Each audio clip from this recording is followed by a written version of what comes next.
Nos quedamos en las corrientes marinas, que decíamos que eran pequeños, o podríamos decir que son ríos dentro del océano, que están en distintas direcciones y en distintas profundidades.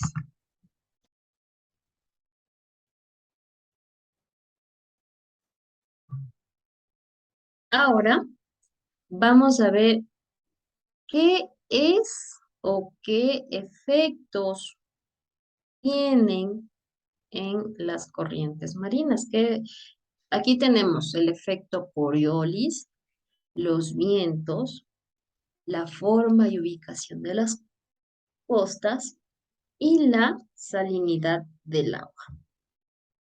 Esto está puesto, hace parte de las corrientes marinas. ¿Cuál es el efecto? ¿Cuál es el efecto Coriolis? El efecto Coriolis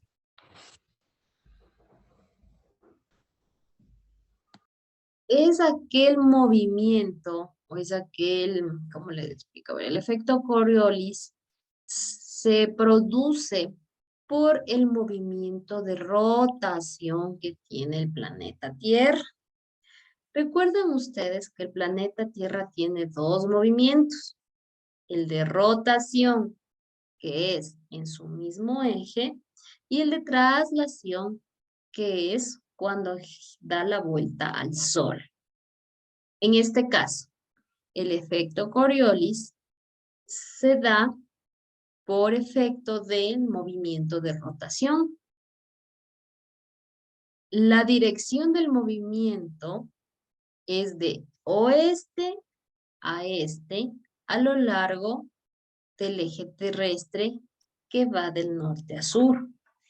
La rotación que la Tierra tiene hace que provoque vientos y corrientes marinas superficiales que se muevan en dirección a las manecillas del reloj. A ver, de nuevo. El efecto Coriolis es ese efecto que provoca el movimiento de rotación en la Tierra y hace que los vientos y las corrientes marinas tengan su dirección. En este caso tenemos dos direcciones. Uno que sucede en el hemisferio norte, de la línea ecuatorial para arriba, y otro que sucede en el hemisferio sur, de la línea ecuatorial para abajo. En el hemisferio norte, los vientos y las corrientes marinas van en dirección de las manecillas del reloj.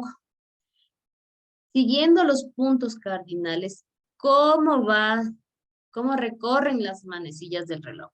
¿Cuáles son los puntos cardinales? Norte, sur, este y oeste. Si yo digo que van en dirección a las manecillas del reloj, ¿cómo van?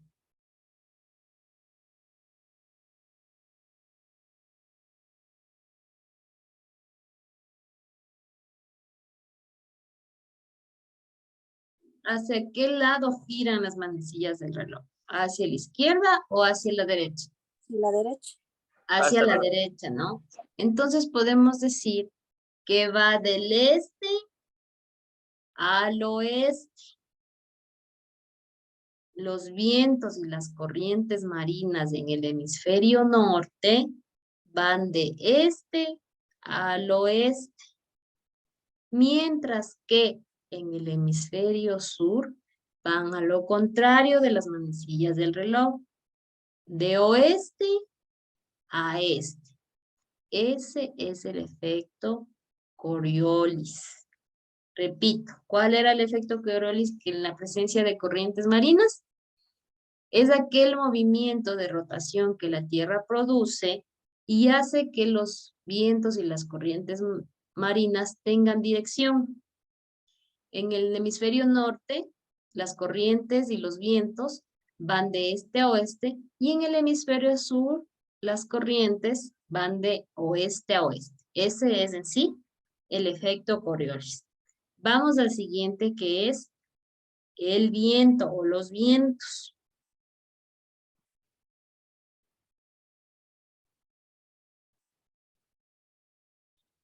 Fátima, nos ayuda con la lectura, por favor. Sí, dicen. El viento. Los vientos participan en la formación de las corrientes marinas superficiales, ya que su movimiento produce el rozamiento de las moléculas de agua que son arrastradas en la dirección del viento. Gracias, Fátima. ¿Qué nos dice este factor del viento, este efecto del viento en las corrientes marinas? Ustedes han tenido la oportunidad de visualizar qué sucede si tenemos una hoja en su patio o en su tejado y viene un viento, se la lleva, ¿verdad? Se la lleva, pero ¿en qué dirección? En la dirección en la que el viento esté, ¿verdad? No va a ir a lo contrario, el viento se la lleva. Esto es lo que sucede también en el agua o en el mar. Se produce un viento y este viento roza el agua y las moléculas, pequeñas moléculas del agua también son arrastradas con el viento en dirección a lo que el viento está viajando. Entonces, sí se puede producir una pequeña corriente marina superficial por el viento. Ya vimos que el efecto Coriolis también hace efecto para las corrientes marinas. Ahora, en este gráfico de aquí, tenemos un ciclo donde el viento o el aire pasa de caliente a frío y de frío a caliente y de caliente a frío y así sucesivamente. ¿Cómo sucede esto? El aire caliente de las zonas ecuatoriales asciende. Luego, ¿qué pasa? O sea, sube, el aire caliente está en la atmósfera.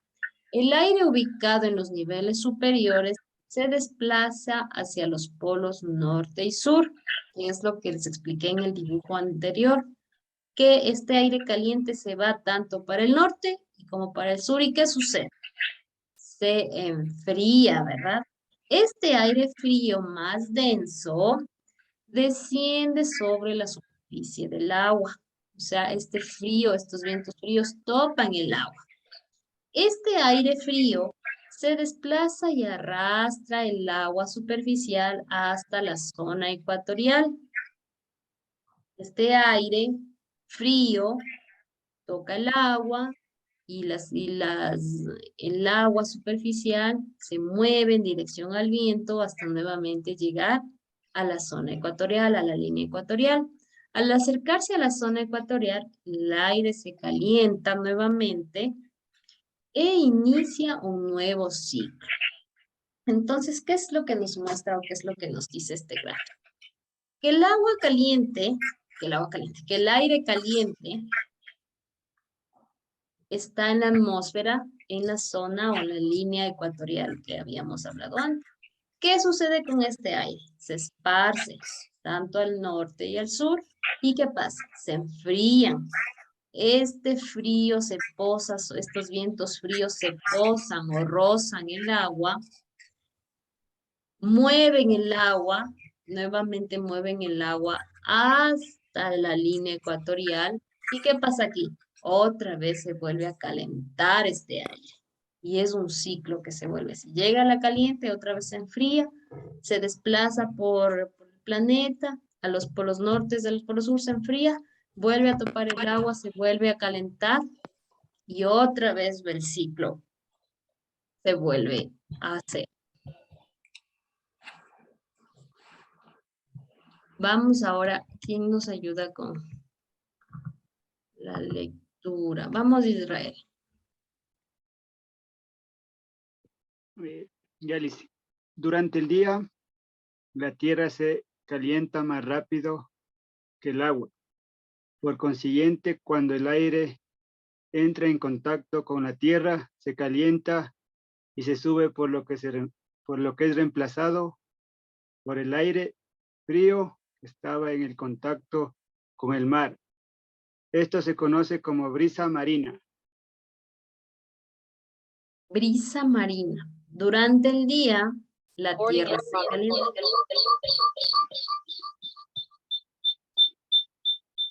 Durante el día, la tierra se calienta.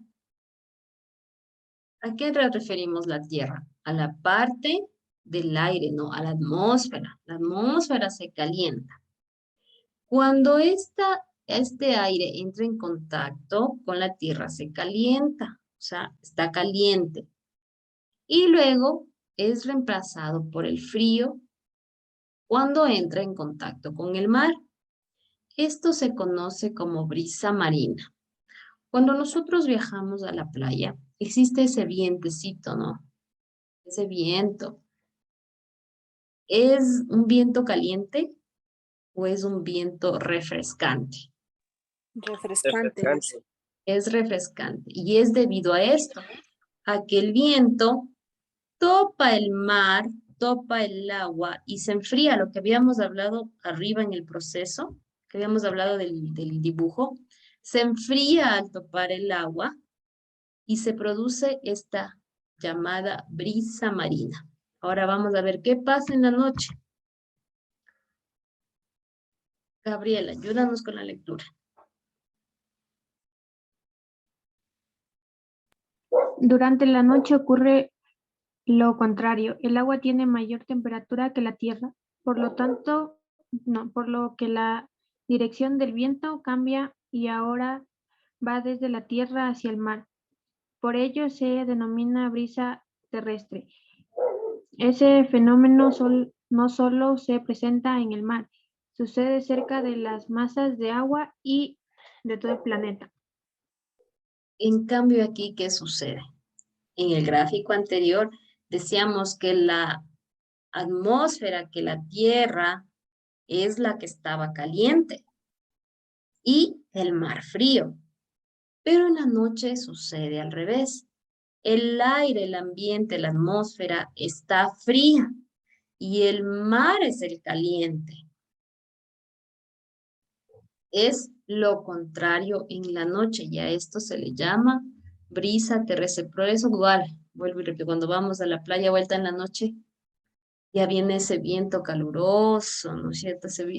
Es una brisa más caliente en la noche. Entonces ustedes ahora ya saben por qué cuando van a la playa hay ese viento en la mañana refrescante y ese viento un poco más caliente en la noche que te hace sentir más cálido, ¿no? Entonces, una se llama brisa marina y la otra se llama brisa terrestre.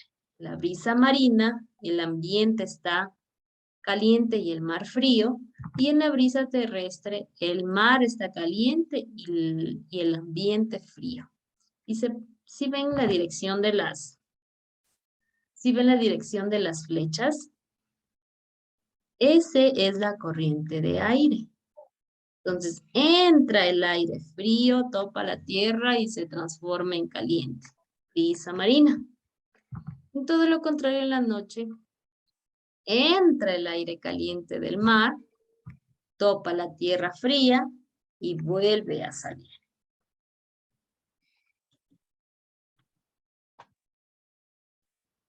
A ver, acá tenía.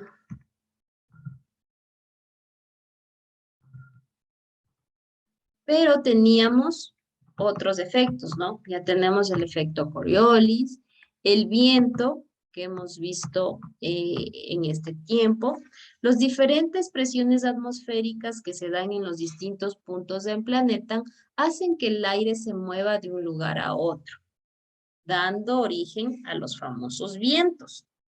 Los vientos tienen diferentes temperaturas. Los vientos tienen diferentes temperaturas. Los fríos se originan en los polos y los vientos calientes están en la línea o en la zona ecuatorial. Los vientos son los responsables de la distribución de las lluvias o precipitaciones, por lo cual tienen un papel muy importante en la formación de los desiertos. Por ejemplo, en el desierto de Atacama hay vientos fríos asociados a una corriente fría llamada corriente de Humboldt. No están cargados de humedad y por lo tanto se producen lluvias, mientras que en otra región existe una influencia de la corriente cálida llamada el Niño. Esta está cargada de humedad y viento y hace que se produzcan lluvias constantes. Entonces hemos tenido dos corrientes, la corriente fría llamada de Humboldt y la corriente del Niño que es caliente, ¿no? ¿Cuál de las dos han escuchado que ha estado presente en el Ecuador? La corriente del Niño. Entonces, el fenómeno del Niño, ¿no? ¿Qué saben decir? El fenómeno del Niño. Y es por eso, es por la corriente cálida que tenemos en la línea ecuatorial, que se produce esta corriente del Niño, que causa humedad, causa vientos y hace que existan prolongadas lluvias. Otro de los factores que vimos arriba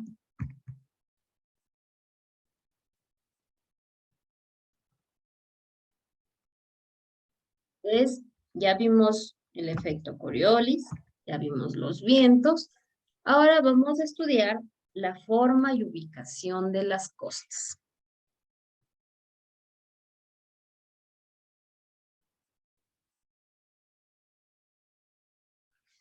La forma y ubicación de las costas es el perfil que hay entre tierra y mar. Todo aquello que perfila cualquier continente se llama ubicación y forma de costas. Estos accidentes geográficos están en todas las zonas del mundo y son las que afectan directamente a la dirección del movimiento de las corrientes marinas. ¿Qué quiere decir esto? Que ¿qué sucede, por ejemplo, a ver, en las olas? ¿Qué sucede las olas cuando hay playa? ¿Y qué sucede con las olas cuando choca con una ladera, con un acantilado?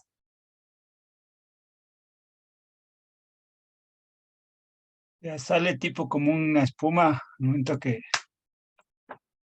Choca, choca. ¿no es cierto? Choca. Sí. Choca y ¿qué pasa? Se regresa. Regresa. Choca el agua con mucha fuerza y regresa. ¿A qué sucede diferente cuando las olas entran en la playa? No choca con nada, tiene la facilidad de introducirse a la playa y regresar normalmente. Entonces, no existe este choque de regreso. Esto es lo que sucede con las corrientes marinas al chocarse con el perfil costanero. Entonces, sí es causante de la dirección de las corrientes marinas aquí. Aquí en el Ecuador tenemos a la provincia de Santa Elena. Es una puntita que usted cuando dibuja el mapa del Ecuador siempre sale. Entonces, esta punta de Santa Elena hace que alguna de las corrientes marinas choque sobre ella y se regrese o se dé la vuelta o cambie de dirección y provoca las desviaciones.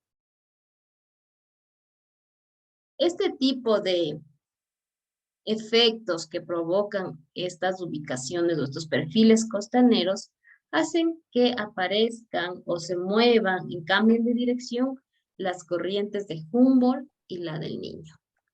¿De acuerdo? Entonces sí influye en las corrientes marinas el perfil costanero, la ubicación de las costas, toda esa tierra que hay esa división que hay entre tierra y agua.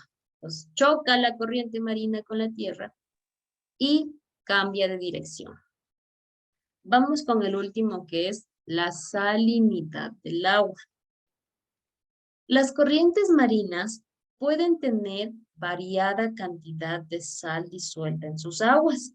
Esto hace que mientras más salinidad exista, el agua sea más densa, ubicándose en zonas más profundas y tomando una temperatura más baja al no recibir de forma directa los rayos del sol. ¿Qué quiere decir esto? Que si el sol pega directamente al agua, la superficie del agua va a estar calientita. Pero ¿qué sucede más abajo? Los rayos ya no llegan, ya no penetran en el agua para calentar esa agua. ¿Y qué sucede? El agua se vuelve más fuerte, más pesada. Ustedes han escuchado a los científicos que dicen que no se puede nadar ciertos metros o no se puede bucear ciertos metros abajo porque la densidad del agua te aplasta. El agua se vuelve tan pesada que ya te empieza a aplastar. A eso nos referimos cuando hablamos de una agua más densa, más pesada. Un agua más densa, más pesada. Densa y profunda. Y esto se debe a que no pasan los rayos del sol para que exista esta solubilidad de la sal en el agua. Recordemos que los océanos tienen agua salada. Con el sol, esta sal se va un poco más disolviendo y hace que el agua sea más ligera y puedan pasar por ahí las corrientes marinas. ¿A qué? Si los rayos del sol no llegan, la sal se vuelve más densa, el agua más pesada y la temperatura más baja, las corrientes marinas no pueden pasar por ahí o se les dificultaría hacer un camino por esa agua más profunda, ¿verdad? Entonces, hasta aquí hemos visto 5 factores que hacen que el clima cambie. ¿Se acuerdan? Altitud, latitud, cercanía al mar, el relieve y las corrientes marinas. Y adentrándonos en las corrientes marinas, tenemos el efecto Coriolis, los vientos, la forma y ubicación de las costas y la salinidad del agua que vimos. Pero ahora, como estamos hablando del aire, vamos a ver la contaminación del aire. Estábamos viendo los vientos y cómo se formaban los vientos, ¿verdad? La contaminación del aire. Israel, ayúdanos con la lectura, por favor. Ya, Liz. Contaminación del aire. Es la presencia que existe en el aire de pequeñas partículas o productos secundarios, gaseosos, que pueden implicar riesgo, daño o molestia para las personas, plantas y animales que se encuentran expuestas a dicho ambiente. En palabras simples, que en sí, no solo el aire puede estar contaminado, ¿no? El agua, los alimentos, cualquier cosa así. Pero ahorita estamos hablando de la contaminación del aire. Israel nos dice, son pequeñas partículas que están ¿en dónde? En la atmósfera, que están en el aire, que nos pueden causar molestia, que nos pueden causar daño. ¿A quiénes? En sí, a los seres vivos, ¿verdad? Que somos ¿quiénes? Las personas, las plantas y los animales. Somos los seres vivos. Ustedes han visto, por ejemplo, el smog que los buses botan, ese aire negro que bota por el escape del bus, ¿no es cierto? Es un tipo de contaminación al aire. ¿Cómo nosotros podemos contaminar el aire? John, ¿cómo crees tú que puedes contaminar el aire? Hay veces cuando uno prende algún papel o quema alguna basura así, ese aire sube para arriba. Ya, sí. Los aerosoles que utilizamos, ¿no? Pues los desodorantes. Eso contamina el aire. Vamos a continuar. Existen tipos de contaminación. Existen también tipos de contaminación.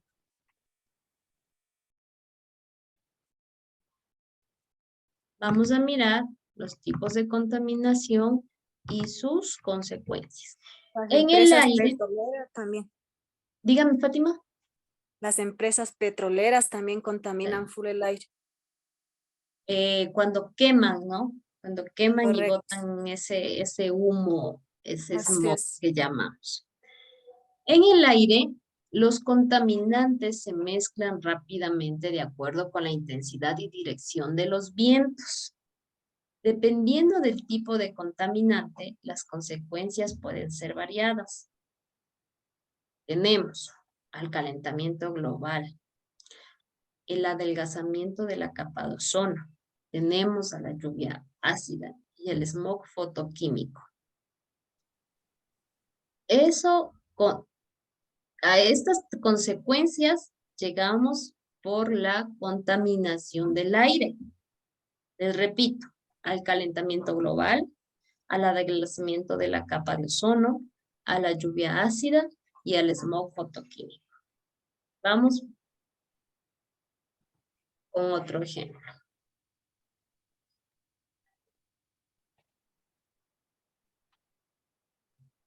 El efecto invernadero.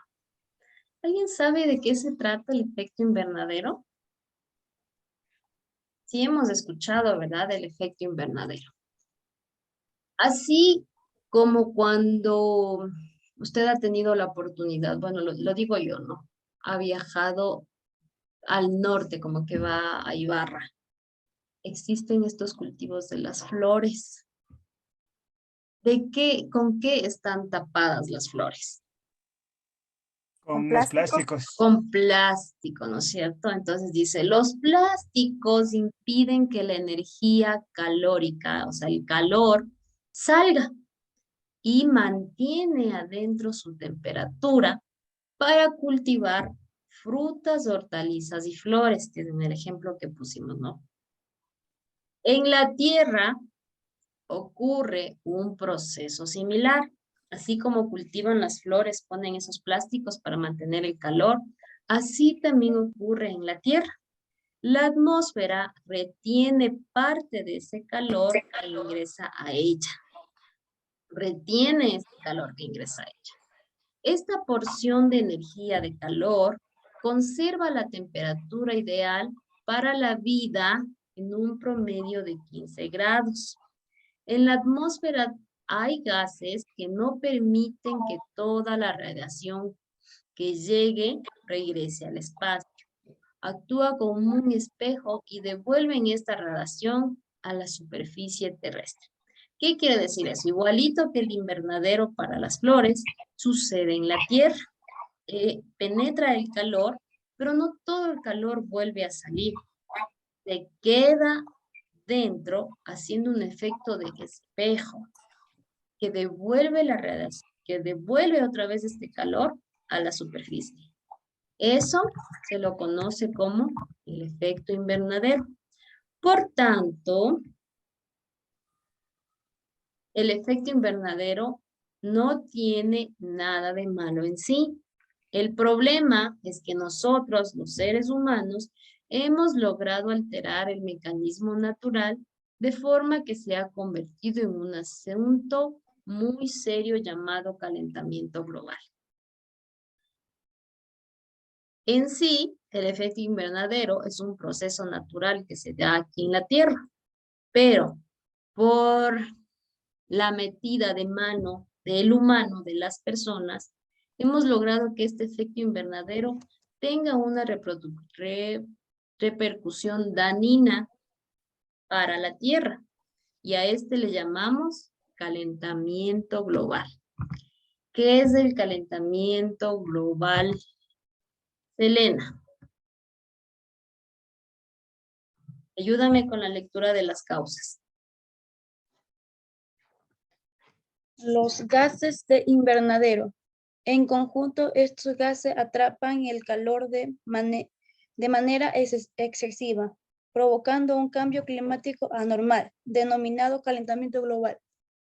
Estos gases que emitió el efecto invernadero ahora son dañinos. Y esto provoca el calentamiento global. Aquí tenemos un dibujo donde los gases de invernadero son el ozono, representado con O3, el dióxido de carbono, representado por el CO2, el metano, los óxidos de nitrógeno, el vapor del agua y el clorofluorocarbonos. Estos son los gases que provocan el efecto invernadero para provocar el calentamiento global. Las consecuencias, ayúdame por favor, Gaby.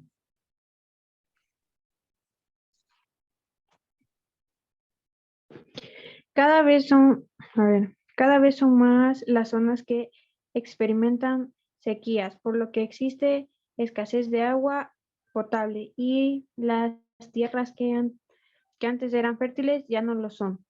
Se ha provocado un aumento de los océanos debido al deshielo de los casquetes polares, lo que pone en peligro las poblaciones que habitan en las costas. A medida que los océanos se calientan, las tormentas se tornan más fuertes y la velocidad del viento y la condensación del agua aumenta. Estas son las consecuencias que un calentamiento global puede llevar a nuestro planeta. Sequías, desastres naturales como tormentas. Y esto se debe a la velocidad del viento que existe y la condensación del agua, o sea, el peso del agua va en aumento, ¿no? A eso nos referimos con las consecuencias del calentamiento global. El mundo se une para frenar el calentamiento global.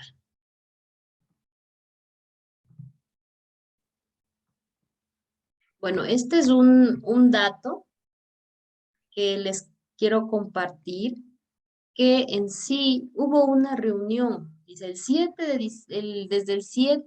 al 18 de diciembre del 2019, los líderes de las naciones del mundo se reunieron en Dinamarca para celebrar una reunión histórica sobre el calentamiento global o cambio climático.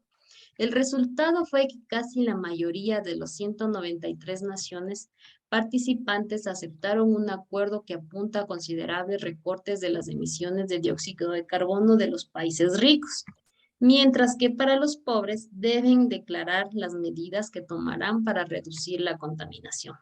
Este es una síntesis de que las personas, si los líderes, los presidentes, los gobernantes de los países se reunieron para poder hablar de este fenómeno que está afectando a nuestro planeta. Y así hubo una reunión y llegaron a un acuerdo.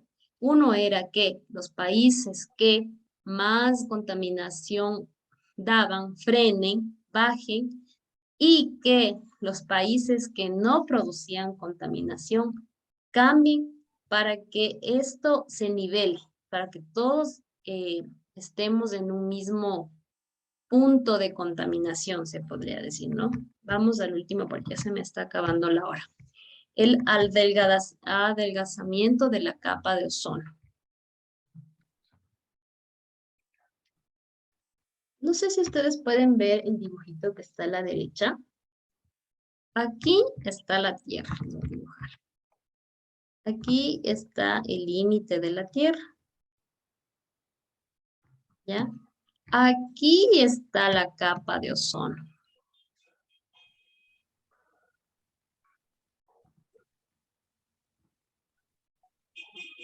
Aquí está la capa de ozono. Entonces, esta es la capa que se está adelgazando. El ozono forma una capa delgada sobre la Tierra, más o menos de entre 20 a 30 kilómetros. Esto que está aquí mide 20 o 30 kilómetros.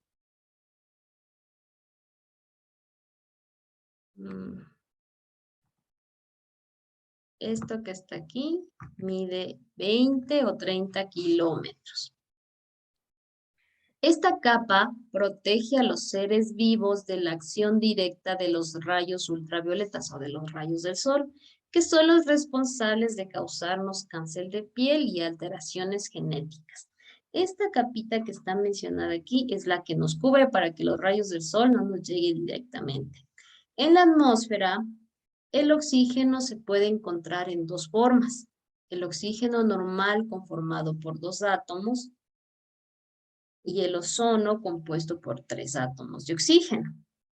Para transformar una forma en otra, es necesaria la acción de la luz del sol, la cual rompe los enlaces existentes entre los átomos de oxígeno, liberando átomos que configuran uniones con otros átomos solitarios de oxígeno o con moléculas de oxígeno. De esta manera el ozono se crea y se destruye constantemente. Ahorita hablamos químicamente, ¿no? El ozono se lo representa con O3, mientras que el oxígeno se lo representa con O2. Dice que los rayos del sol, los rayos ultravioletas, liberan o rompen esta unión entre el oxígeno y el ozono y hace que se destruya constantemente la capa de ozono, ¿no? Entonces, miren que en la mesósfera están los satélites, mientras que incluso los aviones no pueden llegar a pasar la capa de ozono. Hasta ahí nos vamos a quedar, chicos. Hemos visto el clima y la contaminación del aire, ¿no? Hemos visto los factores que influyen en el clima y algunas partecitas que pueden afectarnos a la contaminación del aire. Nos conectamos en unos minutitos nuevamente.